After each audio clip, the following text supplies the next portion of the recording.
Good morning everyone. This is Harshita Dadhich from government law college Bhilwara.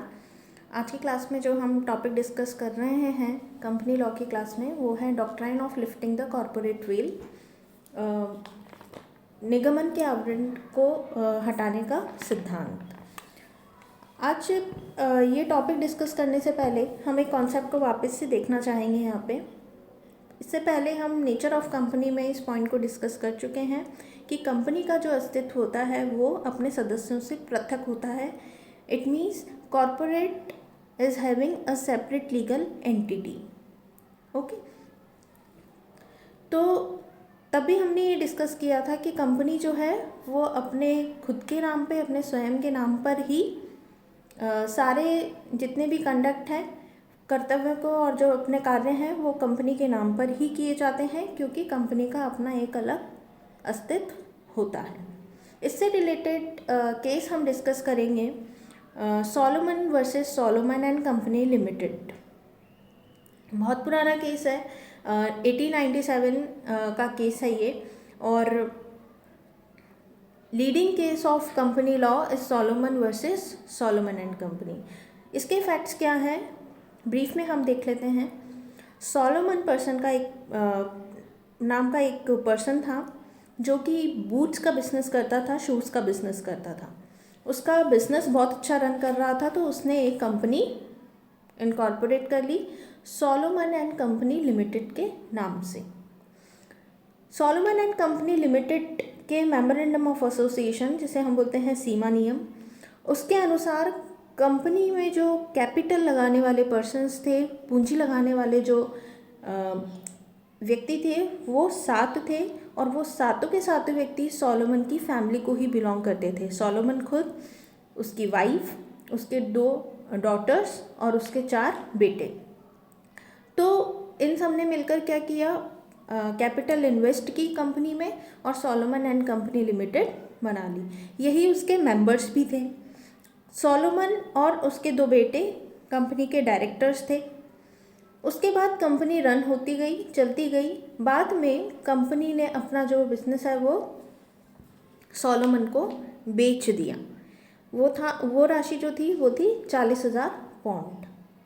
उसमें से 40,000 pound का जो अमाउंट था, जो सोलोमन एंड कंपनी को सोलोमन को देना था, उसमें से 10,000 के डिबेंचर्स, इट मीन्स ऋण पत्र जो हैं वो सोलोमन के नाम पर थे।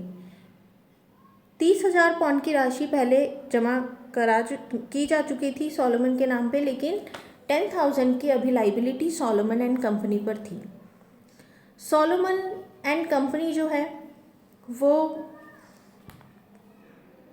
बंद होने की कगार पर आ गई, और उसकी एसेट्स को फिर कैलकुलेट किया गया। उसके एसेट्स को जब कैलकुलेट किया गया तो पता लगा कि कंपनी के नाम पर 17,000 की अभी लाइबिलिटीज़ बाकी हैं। ओके, जिसमें से 600 पाउंड अदर क्रेडिटर्स, जो अनसिक्योर्ड क्रेडिटर्स थे, उनके नाम पर थी, असुरक्षित लेनदार, और बाकी के सोलोमन के नाम पर।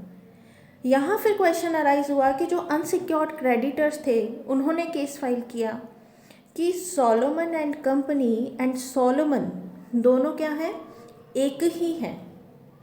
क्यों? क्योंकि उसकी पूरी फैमिली उसमें ही जो शेयर कैपिटल इन्वेस्ट किया है, अगर मेंबर्स देखो या फिर डायरेक्टर्स देखो, तो पूरा का पूरा कंट्रोल एक फैमिली पर है। इट मीन्स सोलोमन के ऊपर है। तो कंपनी और सोलोमन दोनों एक ही हैं, और कंपनी और सोलोमन की लाइबिलिटी भी एक ही है। तो उनका ये कहना था, उनका आर्ग्यूमेंट ये था कि जो हमारे लिए जो लाइबिलिटी है, हमारे जो पैसा बकाया है, पहले हमें दिया जाए, उसके बाद सोलोमन को दिया जाए।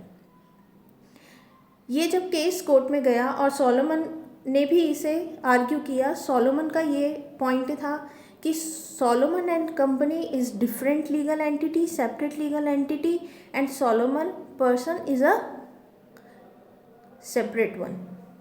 तो यहाँ पर ये इश्यू अराइज हुआ, क्या सोलोमन एंड कंपनी लिमिटेड जो है वो सोलोमन से अलग मानी जाएगी या सोलोमन की ही कंपनी मानी जाएगी।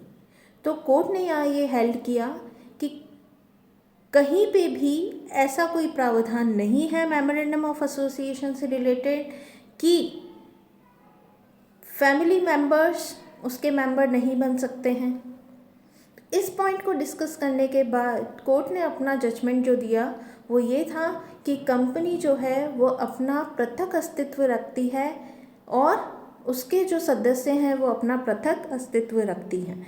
इसलिए जो लाइबिलिटी सोलोमन के लिए है, पहले कंपनी से अपनी एसेट से उन लाइबिलिटीज़ को सोलोमन को फुलफ़िल किया जाएगा और उसके बाद क्रेडिटर्स की लाइबिलिटी को फुलफ़िल किया जाएगा।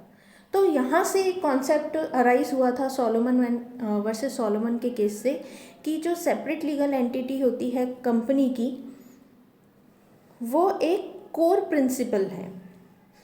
लेकिन इसका भी एक्सेप्शन है कि कहीं कहीं ऐसे सिचुएशन, ऐसे सर्कमस्टांसेस अराइज हो जाते हैं कि कंपनी की सेपरेट लीगल एंटिटी को दरकिनार किया जाता है।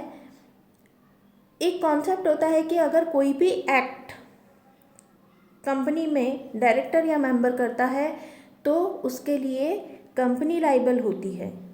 Okay, they are acting on behalf of company. लेकिन कभी कभी जो ये कंपनी फॉर्म की जाती है तो कभी कभी इसके वेल को हटाने की ज़रूरत पड़ती है।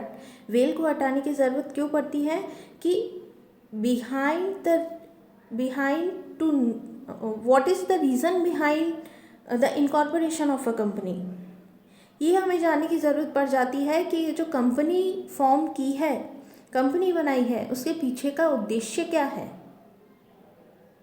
जनरल कॉन्सेप्ट बोलता है कि कंपनी जो है उसका एक अलग अस्तित्व है, उसका मेंबर से कनेक्शन नहीं देखा जाए। लेकिन कभी कभी ऐसी सिचुएशन अराइज हो जाती है कि कंपनी के इस वेल को हटाने की ज़रूरत पड़ती है और उसके पीछे जो कार्य हो रहे हैं उनको देखने की ज़रूरत पड़ती है। ओके, जो ऐसी सिचुएशन अराइज हो जाती है जहाँ कोर्ट या फिर जो हमारा लेजिस्लेशन है वो प्रोविजंस बना के, अभी हम देखेंगे अपने नेक्स्ट लेक्चर में कि क्या प्रोविजंस हैं जो कि कॉर्पोरेट लिफ्टिंग द वेल को सपोर्ट करते हैं। ओके, आज के लिए